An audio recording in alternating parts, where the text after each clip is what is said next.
Everybody, what's up? It's Nanu to be back again with yet another video, and today I'm going to be talking about all the movies that I watched in the month of March 2025. Kicking things off, we have Sing 2, which I watched with my siblings just because they had it in the room. They really wanted me to watch something with them, so I decided to watch Sing 2.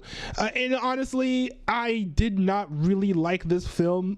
One thing that really bothered me was just the ridiculous amount of crimes that all of the characters involved were committing without any regard to whether or not they would possibly be arrested. Like, we see people brazenly doing crimes and not even trying to hide them. It just did not work for me. Not great. I saw Sing. I remember liking it. It's so long ago that I wasn't logging it, so I don't know what rating I gave it, but Sing 2 just wasn't it, fam. I was shocked to see that Sing 2 had a higher rating on Letterboxd than Sing 1. Like, that just does not make sense for me. Great musical performances though, but I'm not gonna watch an hours-long film with, you know, animated animals if I want to see some good musical performances. I will say that I was kind of surprised that Bono was the point of interest, I suppose, the MacGuffin of this film. That surprised me. I don't think it added anything to the story, but it was surprising. I also saw Mickey 17. I saw this in IMAX. Great film. Great film. Not the best movie in the world. I think it was a little bit messy at times, but all in all, it was really fun and really enjoyable. For the types of subject matter that it touches and talks about, it managed to be pretty light and not too dark, which surprised me. Some of it felt like maybe it was a little bit on the nose, trying to critique modern political happenings in the United States of America. They didn't do it in a way that was overly serious or in a way that made it seem like it hated me necessarily, as I'm a right-winger. So that's also something I come across when I'm watching shows and movies, is sometimes I'll watch a show or movie and it's basically like, hey, isn't it great to know that you are such a terrible person because of how you voted? Never a fan of watching shows and movies that sort of have that message, but this movie did not do that. I will say that, you know, some people like to complain and say that shows and movies insist too much upon themselves, and this one didn't. I think that this could have maybe benefited from being a little bit more self-serious, maybe insisting upon itself a little bit more. I think I would have enjoyed it a little bit better. I don't know if it would have made it a better movie, but yeah, movies like these are what I think more folks should be watching, rather than just like the continual Star Wars slop that we keep on getting year after year. I also saw the movie Don't Be a Sucker. Now, this is a short film. This is an American propaganda film, proper propaganda, and this is anti-fascist.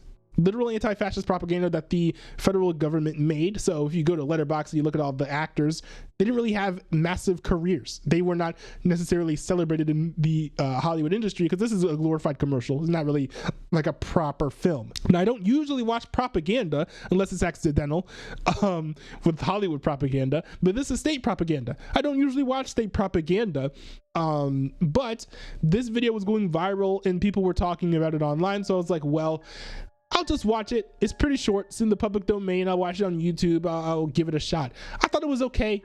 I thought some of the shots were kind of cool, but beyond that, I think the writing was a little blunt and boring. It didn't really tell a story in a way that I felt was very inventive or moving. It was very much like, oh yeah, well, if you support fascism, this is what life will really be like for you, which I guess when you're watching state propaganda, that's kind of what you would expect. But if you're just judging this on the merits of a movie, this is just a pretty basic 1940s film that doesn't really break the conventions of 1940s filmmaking in any meaningful way.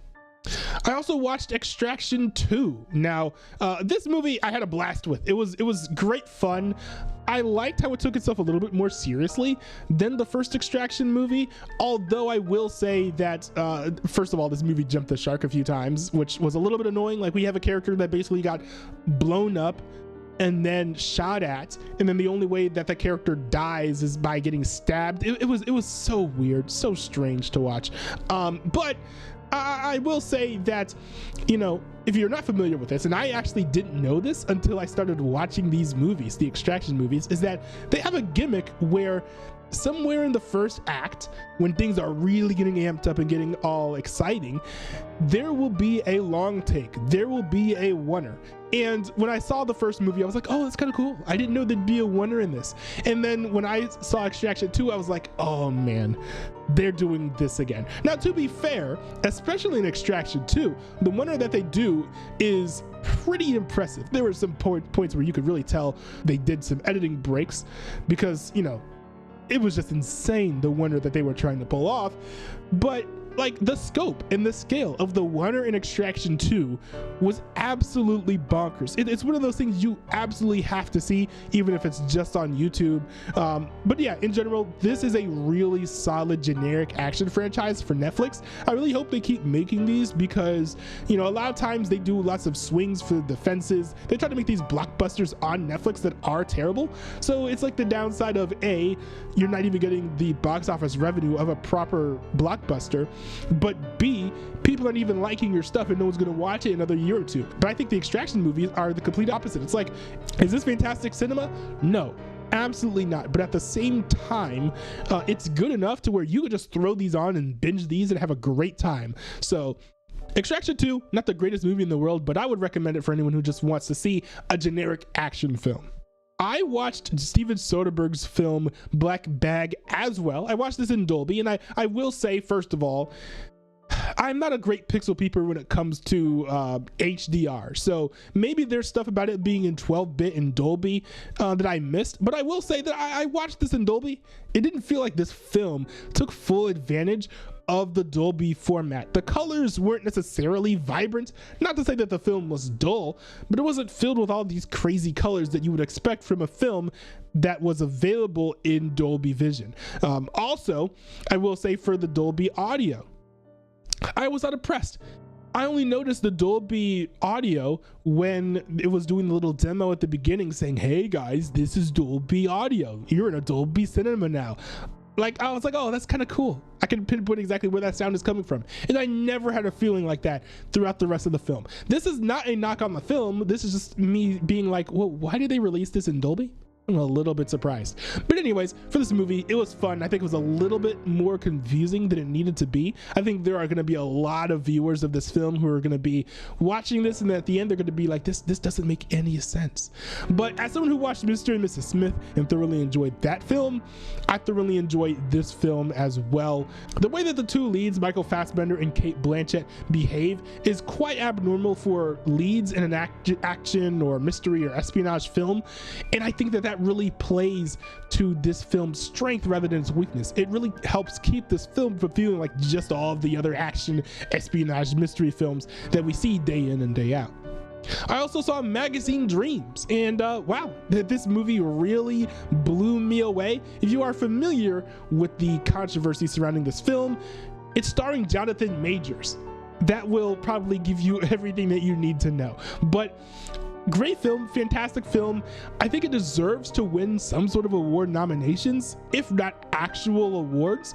I don't think that the folks are going to be bold enough to even give this any nominations just because of all the controversy surrounding this film, because if you give this film any nods critically, it's sort of going to feel like you are condoning what Jonathan Majors is alleged to have done, which of course is never going to be a good look, especially for Hollywood.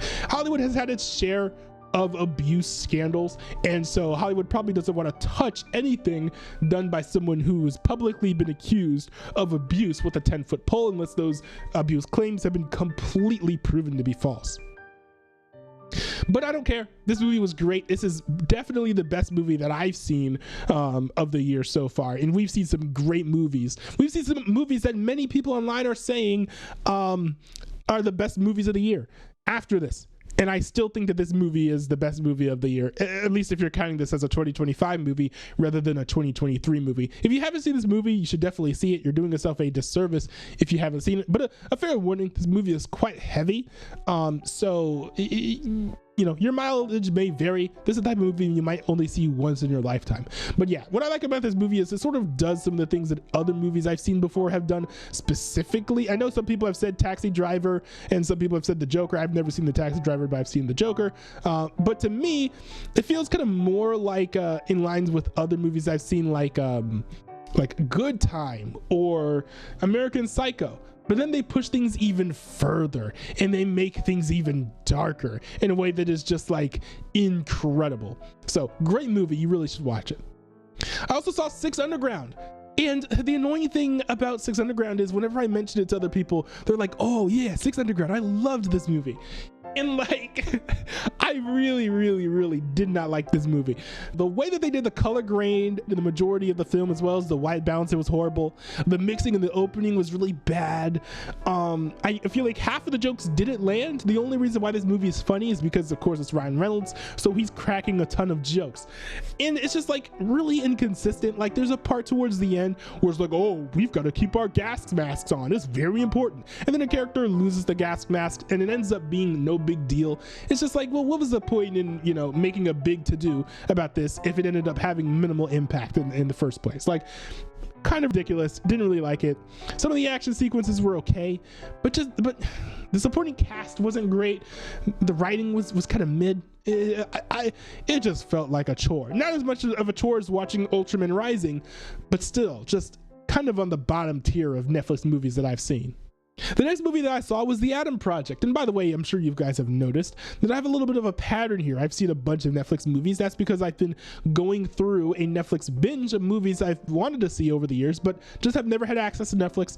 My sister went and got Netflix, so I was like, okay, I'll watch a bunch of Netflix movies with you. And this is one of them. The Adam Project came highly recommended by my sister, actually, who she had seen it like once or twice, and she thought it was phenomenal. I thought it was pretty good. Not the best movie in the world, but I think that it does everything that it tries to do, which I very rarely see movies do, except for like the really great ones. Ryan Reynolds here, unlike in Six Underground, is working with Sean Levy. I think this proves that only Sean Levy knows how to handle Ryan Reynolds properly. The jokes that he made here really worked, and this was like actually not as much on the jokey side as some of the other things I've seen Ryan Reynolds in, and I think that this really played to the strengths of this film. I really hope that in the future we get to see Ryan Reynolds in something completely serious, because the way that he did the dramatic acting in this film really worked. He's not the greatest dramatic actor in the world, but when you're in the world of comedy, you can do dramatic acting competently, if not superiorly. And that's what we saw in this film. This film's nothing crazy. And the action sequences certainly feel generic, but when there's no fighting in this film, it certainly feels refreshingly charming and heartfelt. Another movie I saw in March of 2025 was Malcolm and Marie. Now, my reception to this film is probably going to be very polarizing, but I really enjoyed this film. I was shocked and stunned. Like, this is the only film that I have just like rewound multiple times, not because I didn't hear what the characters were saying, but because I heard what they were saying and I wanted to hear it again. Like, bro, how many movies are you gonna hear with lines that say things like, does the male gaze exist if the filmmaker's gay? And if so, to what extent? Like, that is a line of all time. Absolutely crazy. But yes, I love the cinematography. The cinematography was beautiful. Marcel Rev does not get enough credit for this. I know a lot of people love to credit Sam Levinson for cinematography, but honestly, a lot of the cinematography comes from Marcel Rev, who's actually the cinematographer and director of photography, I believe, on many of Sam Levinson's projects. And I believe that he was the director of photography and cinematographer for Malcolm and Marie as well. I do think that, you know, the detour towards the middle, which some have criticized Sam Levinson for using as an excuse to do a self-insert into a black character, it was a little bit distracting. But I will say that even the commentary offered there was, I think, interesting and very unique when it comes to what you would hear from people in Hollywood, because he uses his characters to say things that you would not expect to hear people from Hollywood say, because they are honestly quite afraid to say such things out loud. And of course, in the context of this film, right, the main character himself is a filmmaker. So it makes sense that he would go on and on and on about the state of Hollywood and how media journalists, like a lot of well-meaning white Marxists, they will sort of like bend to change how they observe art based on the person who made it, and they'll sort of pander to black creators and audiences alike in the way that they write things. A lot of it just felt very genuine and refreshing. But all of that aside, the film was great. It was a really good way to portray how mutual pride can really weigh down a relationship.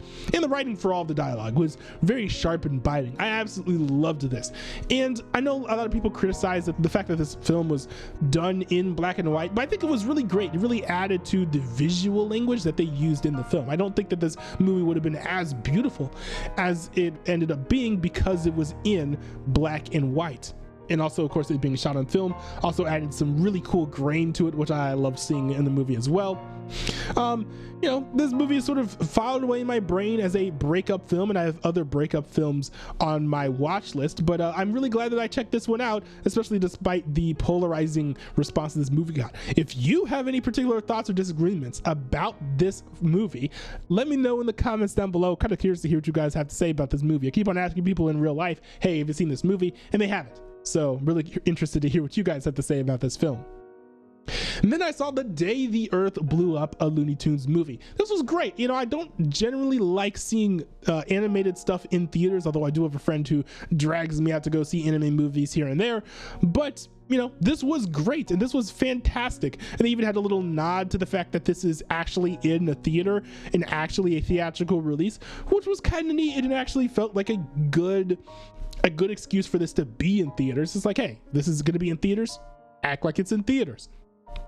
I really dig this. I think it mostly stuck the landing with an emotionally rich ending as well. It wasn't until the end, when I was talking with the people I saw the movie with, that we were like, hey, this is actually missing a lot of Looney Tunes characters. And I think that sort of shows how well they did in telling the story that they wanted to tell and sort of getting you caught up in the main story, and you're not even thinking about things that the movie is not showing you. I will say that the Farmer Jim thing was a little goofy, and your mileage may vary with that. You might not enjoy that as much, but I thought it was charming and fun.